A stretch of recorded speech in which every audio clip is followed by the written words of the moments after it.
ಸುಭಾಷ್ ಚಂದ್ರ ಬೋಸ್ ಅವರ ಜೀವನದ ಕಥೆ. ಪರಿಚಯ.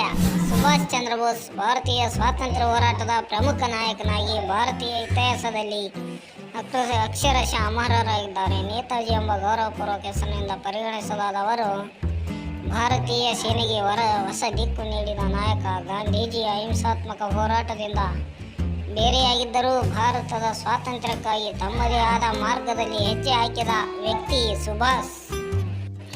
ಶುರುವಾದ ಬದುಕು.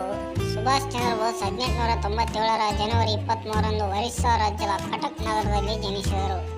ಅವರ ತಂದೆ ಜಾನಕಿನಾಥ್ ಬೋಸ್ ಪ್ರಸಿದ್ಧ ವಕೀಲರಾಗಿದ್ದು, ತಾಯಿ ಪ್ರಭಾವತಿ ಬೋಸ್ ಮನೋಭಾವಪೂರ್ಣ ಮಹಿಳೆಯಾಗಿದ್ದರು. ಸುಭಾಷ್ ಮಕ್ಕಳಲ್ಲೇ ಅತ್ಯಂತ ಬುದ್ಧಿವಂತರಾಗಿದ್ದರು.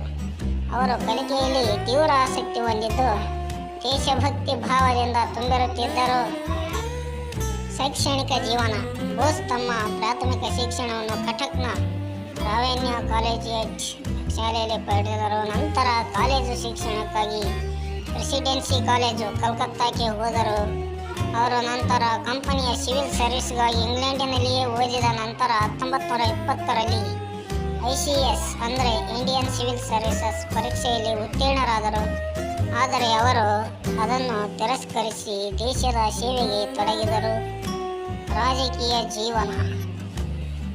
ಬೋಸ್ ಅವರ ರಾಜಕೀಯ ಪ್ರವೇಶ ಭಾರತೀಯ ರಾಷ್ಟ್ರೀಯ ಕಾಂಗ್ರೆಸ್ ಮೂಲಕವಾಯಿತು. ಅವರ ಮೇಲೆ ಶ್ರೀ ಅರವಿಂದ ಘೋಷ್, ಸ್ವಾಮಿ ವಿವೇಕಾನಂದ ಮತ್ತು ದೇಶಬಂಧು ಚಿತ್ತರಂಜನ್ ದಾಸ್ ಅವರ ಪ್ರಭಾವವು ದೊಡ್ಡದಾಗಿತ್ತು. 1920ರ ದಶಕದಲ್ಲಿ ಬೋಸ್ ಕಾಂಗ್ರೆಸ್ ಪಕ್ಷದ ಪ್ರಭಾವಿ ನಾಯಕರಾಗಿ ಹೊರಹೊಮ್ಮಿದರು. ಅವರು ಯುವಕರಿಗೆ ಪ್ರೇರಣಾದಾಯಕ ನಾಯಕನಾಗಿ ಗುರುತಿಸಲ್ಪಟ್ಟರು. ಗಾಂಧೀಜಿಯವರಿಂದ ಭಿನ್ನವಾದ ಮಾರ್ಗ. ಬೋಸ್ ಅವರ ಮತ್ತು ಗಾಂಧೀಜಿಯವರ ಹೋರಾಟದ ವಿಧಾನಗಳು ಬಹಳ ಬೇರೆಯಾಗಿದ್ದವು. ಗಾಂಧೀಜಿ ಅಹಿಂಸೆಯನ್ನು ತಾಳ್ಮೆಯೊಂದಿಗೆ ಒತ್ತಿ ಹೇಳುತ್ತಿದ್ದರೆ, ಬೋಸ್ ಬಲಪ್ರಯೋಗವನ್ನು ಸಹ ಸ್ವಾತಂತ್ರ್ಯದ ಹಕ್ಕಿಗೆ ಅಗತ್ಯವೆಂದು ನಂಬಿದ್ದರು. ಈ ಕಾರಣದಿಂದಾಗಿ 1939ರಲ್ಲಿ ಅವರು ಕಾಂಗ್ರೆಸ್ ಅಧ್ಯಕ್ಷ ಸ್ಥಾನದಿಂದ ರಾಜೀನಾಮೆ ನೀಡಿದರು. ಆಜಾದ್ ಹಿಂದ್ ಫೌಜ್ INA ಸ್ಥಾಪನೆ.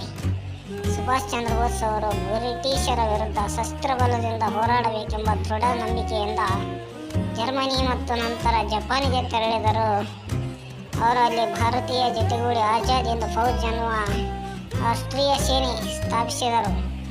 ಜಪಾನಿ ನೆರವಿನಿಂದ ಈ ಸೇನೆ ಭಾರತೀಯ ನೆಲ ಪ್ರವೇಶಿಸಲು ಯತ್ನಿಸಿತು.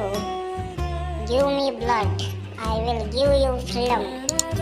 ಸುಭಾಷ್ ಚಂದ್ರ ಬೋಸ್ ಅವರ ತಮ್ಮ ಕ್ರಾಂತಿಕಾರಿ ಭಾಷಣಗಳಿಂದ ಜನರ ಹೃದಯ ಗೆದ್ದವರು.